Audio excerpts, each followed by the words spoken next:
What the hell is going on, YouTubers? So for those of you that are unfamiliar with my channel, every single month I give an update on my dividend portfolio.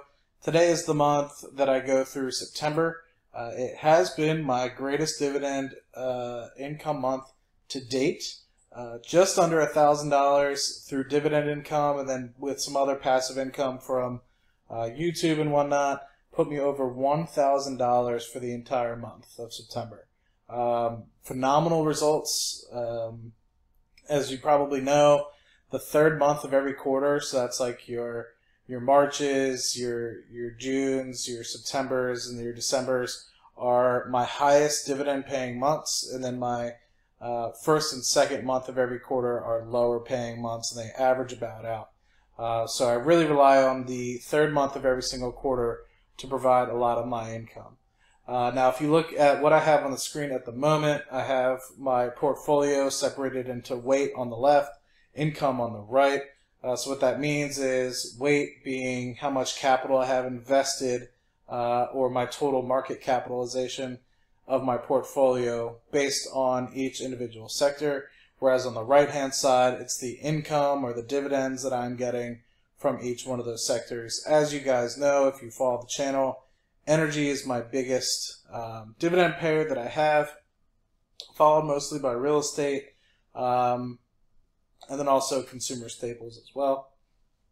And then actually growing pretty well in terms of my sector weight percentage is my information technology stocks. However, a lot of those stocks that I have invested in do not pay a dividend yet. So it's very interesting to see. And actually, is this telecommunication services? It's getting pretty big.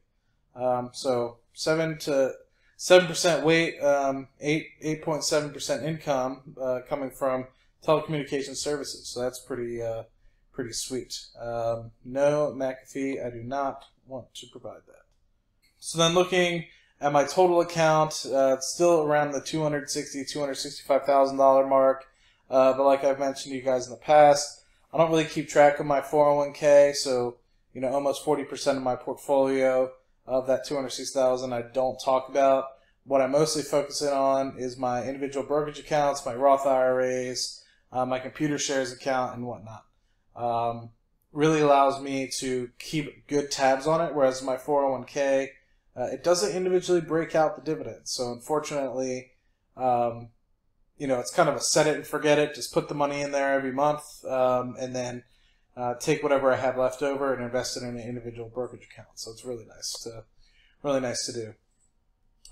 So as I've showed you or told you guys already, September, which is in this orange here for 2018, is my biggest month. Let me move this into the frame a little bit for you here. The second biggest month was in orange was back in June, and March was slightly behind that as well. So you can see just under $1,000 if I don't include some of like my YouTube income or something like that. And next year it's aiming to be close to $1,000 as well. Definitely going to break it at that point, just in case I continue to invest. Had phenomenal growth so far this year in terms of year-over-year growth. So this time last year I made about $671. This year I'm making close to $250 more than that. That's good enough for a 40% increase year over year, which I think is absolutely phenomenal. But then when you actually look at what my total yearly increase is, comparing over month, I'm already at 63% compared to what I was last year. So this will probably end up being, with all the other invested dividends and whatnot that I get throughout the year, and maybe some additional investments that I make between now and December, probably a 65% increase year over year in terms of total dividend income. So I'll probably cross over that 5,700 mark, close to that 5,800 mark, which I've talked about in the past. But I definitely will not be able to get to that 6,000 mark this year, just based off of dividend income from stocks. Now, over the past month or so, I have actually been able to start getting YouTube income again, so I appreciate you guys walking by the channel and being able to provide me with some extra income. But with your support, I'd like to show back to you guys how much that provides me. So that $98 that I made this past month, on top of the $947, allows me to get just over, $10,000 or $1,000 or $1,000 in this case. So actually breaking down what stocks provided me with close to $1,000 this month in dividend income. As you guys are well aware, my monthly income stocks from my real estate investment trusts: Stag Industrial, Realty Income Corp, Hershey, which is a long time holding, Phillips 66, which is something about a year and a half, 2 years ago, Pepsi, which is a relatively newer holding. Bought that when it was in like the $95 range a couple months back, and it's gone up pretty well, about a 10 to 15% increase since then. Then I have my Royal Dutch Shell that I bought. I bought RDSB. That is the non-franking version, meaning you don't have to pay a foreign tax associated with it. I think it's the London version, where if you buy RDSA, previously the Australian version used to make you pay a 15% franking tax or something like that. So it was always some sort of conversion if you wanted to see which one was the better deal at the time. Some BP shares, my Wells Fargo, which I've been holding on to forever, Union Pacific, which I've been holding on to forever, Icon Enterprises, which I've been holding on to for quite some time, and then my Main Street Capital, which is another monthly pair. So just those alone was around $500. And then my BHP, which is a huge dividend pair, semi-annual, $155 there, and a yield on cost coming from BHP now at about 12 to 13%, which is phenomenal. 5 to 6% if you look at what the actual yield is at the moment. Really good work there. Another version of Icon Enterprises, and then you have your ExxonMobil's Aqua America, which is a Pennsylvania water company that has 24 million or so customers. Waste Management, another small investment in Realty Income Corporation, IBM, which is good for another $73. So these two combined is around $250 or so dollars. And then I have some shares through work that I get, and then also an Amex personal account that I basically keep some savings money in for a rainy day. And actually, believe it or not, that savings account is up to 1.9% APR. I haven't seen that in many, many moons. So if you guys are sitting on some cash that you need in the next 1 to 2 years and you don't feel comfortable putting it away in a CD, go check out personal savings at American Express. It's a phenomenal service. You get 6 credit transactions a month. Really good place to be in.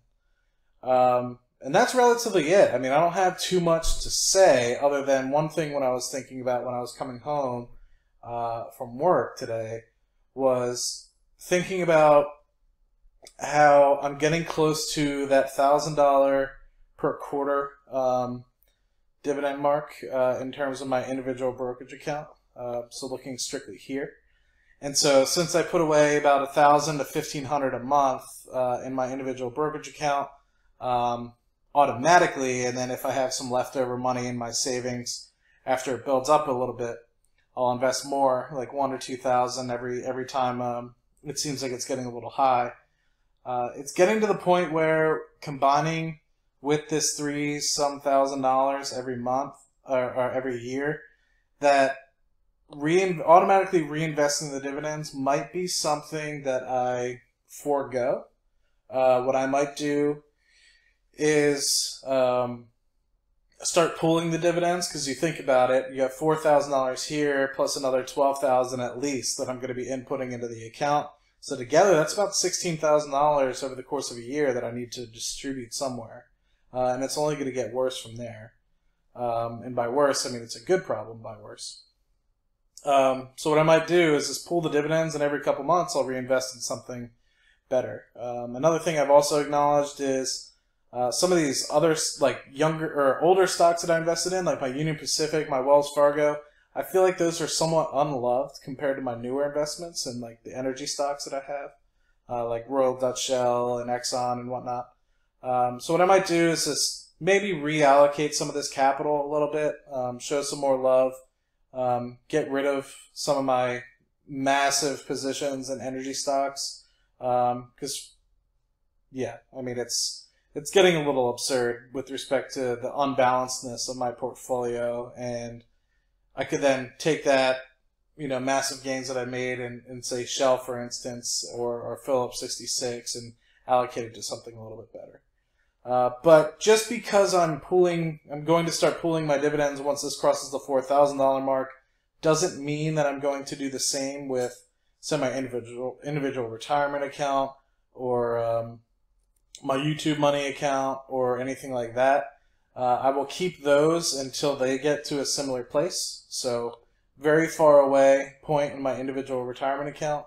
And the reason why is, like, my IRA, for instance, if I pool my dividends within here, it's going to take a year for me to get to $1,300. And once a year, I'm able to put in $5,500. So it doesn't really make sense for me to be pooling dividends if, I can only really invest once or twice per year, if that makes sense. Once a year after I get all these dividends collected, and another tranche when I'm able to put money in at the beginning of the year, for instance. And my computer shares account, that's far away as well, and unfortunately, these are all individual buckets. It's not like a one account. They're all investing in individual securities directly with the company. So if I were to not reinvest these, the company would send me a check directly to my house, which isn't necessarily a bad thing if I had, a couple $1,000s worth of each share, or each company rather. And then a lot of these other positions are really small, so no real issues except for this individual brokerage account. And it gives me an opportunity to really seek out value, put me more on top of my game to figure out what I'm doing as a shareholder. So anyway, really appreciate you guys stopping by the channel. As always, I really appreciate your guys' questions down below. And for those of you that are still listening, I got a microphone so that way you guys don't have your ears bleeding at the end of every video. For those of you that have stuck around with me this long with the crappy mic that I had, which was just my computer microphone, I truly appreciate it. Although, I don't know if I can even scratch my head without you guys hearing this through this microphone. And I think you can even hear the air conditioning as well. So it'll still be a learning process, but I hope it's a lot better than it used to be. And I appreciate you guys sticking it out this long. Always share these videos with your friends. I love to inspire people. The comments that I get, people saying, oh, I'm 40 and you're inspiring me to do better. Or I'm, just a couple of years behind you and you're inspiring me to get my finances in order. Investing is phenomenal. It's a long-term goal. I've, 5 years going at it this far, and I've, made phenomenal progress so far. So being able to share the journey with you guys is a true joy to me, and I love talking about it. I try to talk to my friends about it all the time, and they hate me because they don't have as much love for it as I do. So this is my place where I can vent and let it out to the world and have somebody hear me. So it really means a lot when you guys comment and subscribe and interact with me so I can chime in and chime back and give you guys my thoughts. So get off my soapbox there, and I'll wait for you guys to see me on another video. Have a great night.